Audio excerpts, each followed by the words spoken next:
Le mardi 30 avril dernier, un rapport concernant les dangers potentiels de l'exposition des jeunes enfants aux écrans a été remis au président de la République, Emmanuel Macron. Ce rapport émis par des experts propose des recommandations et des limitations quant au temps passé devant les écrans pour les tout petits.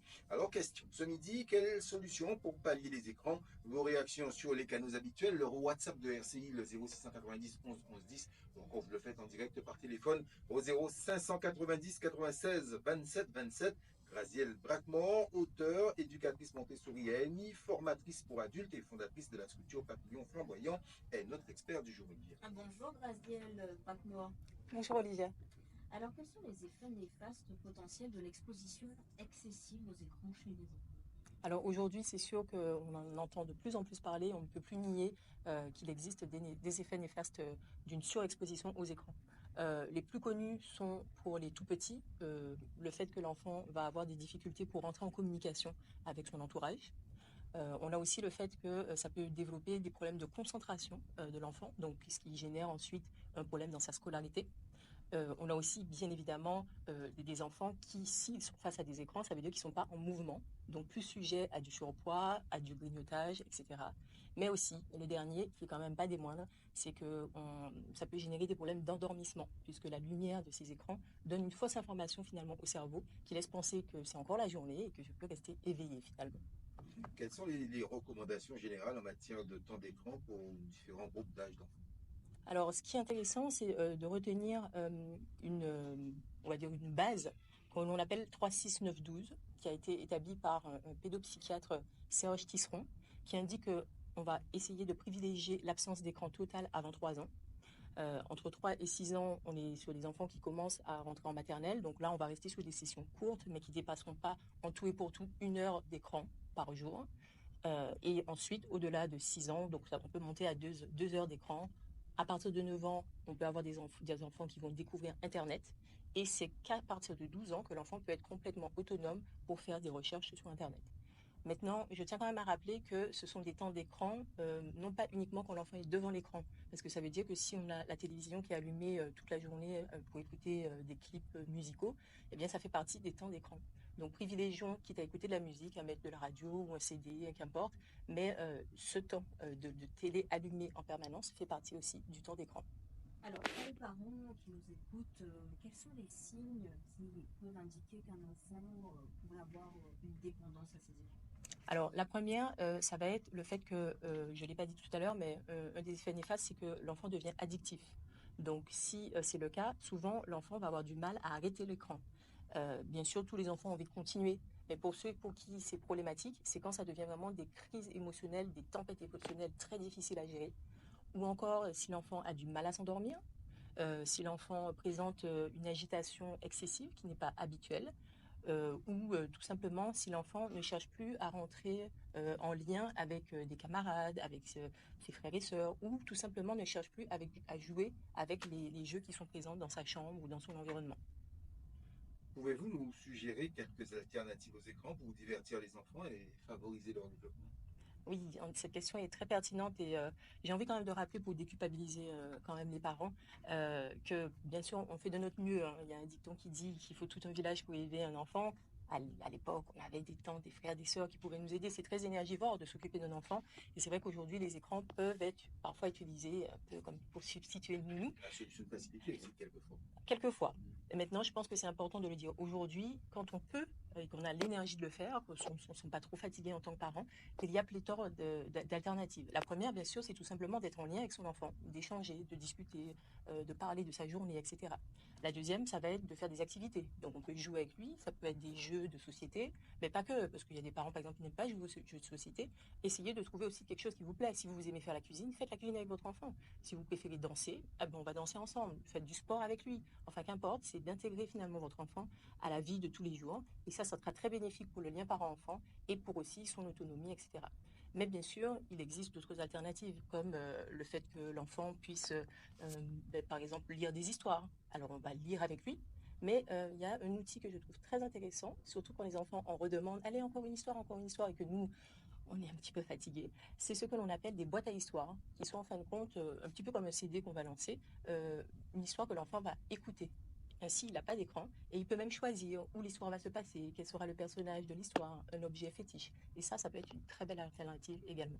Et en tant que personne de religion, vous savez aussi tous les pour les enfants.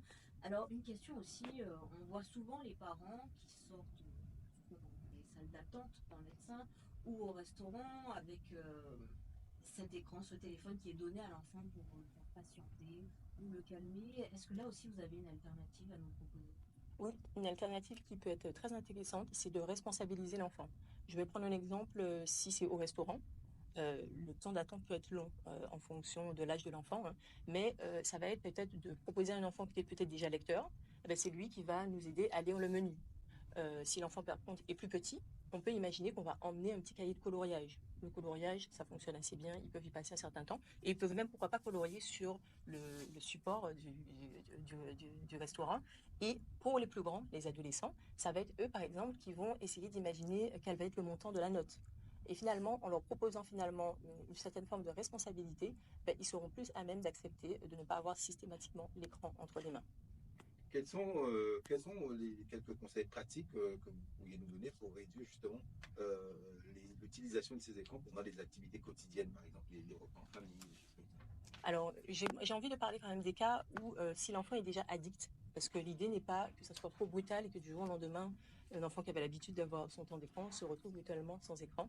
On va y aller crescendo, tout doucement, on va réduire le temps d'écran en lui proposant des alternatives douces. Si l'enfant avait l'habitude de jouer par exemple beaucoup aux jeux vidéo, ben, on va lui demander de nous parler de son jeu vidéo, pour lui montrer qu'on a un intérêt pour ce jeu. On va lui demander peut-être pourquoi pas d'imaginer que demain ça sera peut-être son métier et qu'il va nous faire une BD qui reprend ce qui se passe dans son jeu vidéo. Donc là, ça y est, on a déjà lâché l'écran. Puis ensuite, à partir de là, on va lui dire, mais pour que tu fasses ta BD, tu vas avoir besoin de quoi?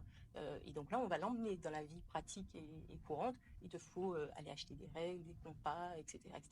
Et l'enfant va rentrer dans une activité plus concrète. Si on revient à la cuisine, ça peut être très pertinent si l'enfant a des devoirs à faire et qu'il n'a pas envie de faire ses devoirs, il peut faire son temps d'écran avant.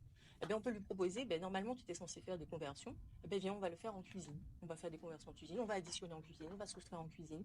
Et ainsi, il aura plus envie ensuite de faire ses devoirs plutôt que tout de suite filer vers ses écrans. Comment est-ce qu'on intègre en fait toutes ces activités sans écran dans les routines du quotidien? Alors, il y a une façon qui peut être assez intéressante. Plus l'enfant sera petit, plus il aura besoin de repères. Donc, on peut proposer à un enfant petit d'avoir vraiment un repère où il va voir le rituel de la journée.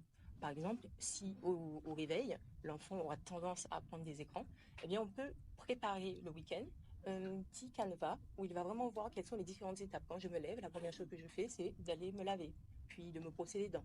Et il peut avoir vraiment des images qu'il va coller ou décoller en fonction des étapes qu'il aura pu réaliser.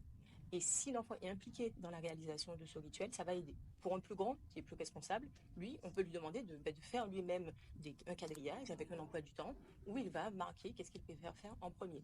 Maintenant, pour le rituel, je pense qu'il y a une petite chose importante à rappeler aux parents qui vient de Sabine Duflot, qui rappelle la notion de 4 pas, qui consiste en fait à éviter les écrans le matin, au réveil, puisque ça va générer des troubles de l'attention pour l'école, d'éviter les écrans pendant les temps de repas, parce que c'est vraiment là qu'on va avoir des liens avec son enfant, et on peut lui dire que c'est le moment finalement où il peut nous raconter sa journée. Le troisième pas, ça va être d'éviter les écrans avant d'aller dormir, puisque je l'ai dit tout à l'heure, ça peut générer des problèmes d'endormissement. Et le dernier, d'éviter d'avoir des écrans dans la chambre, parce qu'une fois que maman et papa sont endormis, c'est très tentant pour l'enfant d'aller retourner sur son écran. Alors, quels sont les avantages pour la santé mentale et physique des enfants lorsqu'ils passent moins de temps devant les écrans? Alors, le premier, clairement, ça va développer à la fois tout ce qui est motricité fine, motricité globale et connexion neuronale. Aujourd'hui, les neurosciences le prouvent. Je prends l'exemple d'un tout petit, entre 0 et 5 ans, qui a la chance de manipuler des objets, de toucher des choses, de faire des activités de vie pratique, de ménage avec ses parents, de cuisine, etc. Ça va développer ce que l'on appelle les fonctions exécutives, qui sont très bénéfiques pour la mémoire, qui seront très bénéfiques pour la concentration, mais aussi pour les stratégies quand je suis face à une problématique, comment je m'en sors. Et là, aujourd'hui, c'est prouvé scientifiquement, les études le montrent. Ce qui est très cohérent avec ce que Maria Montessori avait déjà vu et constaté il y a plus de 100 ans. Les enfants ont besoin de toucher, d'être en mouvement. Maintenant, pour les plus grands, qui sont donc d'âge élémentaire, là, il y a besoin d'avoir une ouverture sur le monde et les écrans peuvent apporter ça. Mais si on propose un écran à un enfant pour s'ouvrir au monde, découvrir des reportages d'animaux, etc., il faut garder un lien avec l'enfant, que l'enfant nous raconte qu'est-ce qu'il a appris dans ce reportage, qu'il en fasse un résumé, qu'importe, mais il faut qu'il y ait toujours ce lien entre ce qu'il a vu et le lien avec le parent. On parle beaucoup des enfants, mais ce problème avec les écrans, il vient aussi des parents. Complètement. D'ailleurs, si vous me permettez, on a une réaction d'auditeur qui dit bonjour RCI, il n'y a pas que les enfants accrochés aux écrans, les parents aussi, il faut qu'ils donnent l'exemple. Moi qui suis serveur dans un restaurant, je le vois tous les jours, les parents vont souvent dans leur portable. Julien de Bastel. Exact. Eh bien, Julien a très bien montré l'exemple. C'est tout à fait ça. En effet, si on souhaite que l'enfant dépose son écran, l'enfant, il ne fera pas ce qu'on dit, il fera ce qu'on fait. Donc, s'il nous voit avec un écran, ben, il sera plus tenté d'aller vers cet écran. Donc, en effet, ça va nous demander un effort en tant que parent, surtout si l'enfant a moins de 6 ans, parce que l'enfant est dans sa phase d'esprit absorbant, il limite. Pour un enfant plus grand, on peut le faire raisonner. Maman travaille, donc là, je suis dans le cadre d'un travail, donc dès que j'ai fini mon travail, je suis à toi. Mais par contre, une fois qu'on a fini son travail, c'est de se permettre d'offrir à un enfant un vrai temps de qualité. Parce que parfois, on se dit, c'est bon, je dépose mon téléphone, mais dès qu'il sonne pour un SMS, hop, on va répondre. Et puis, on revient voir l'enfant. Et en fait, l'enfant sent bien qu'on n'est pas vraiment avec lui. Donc, il vaut mieux, à la limite, que l'enfant vous voit travailler. Et qu'une fois que c'est déposé, il comprend que, ah, j'ai mon temps à moi et c'est vraiment qu'à moi. Et là, l'enfant va mieux l'accepter et acceptera aussi mieux que lui, il a des temps d'écran et des temps sans écran. Quels sont les défis les plus courants que vous rencontrez lors de la promotion d'une réduction de l'utilisation des écrans chez les enfants et comment vous les surmontez? Ces difficultés.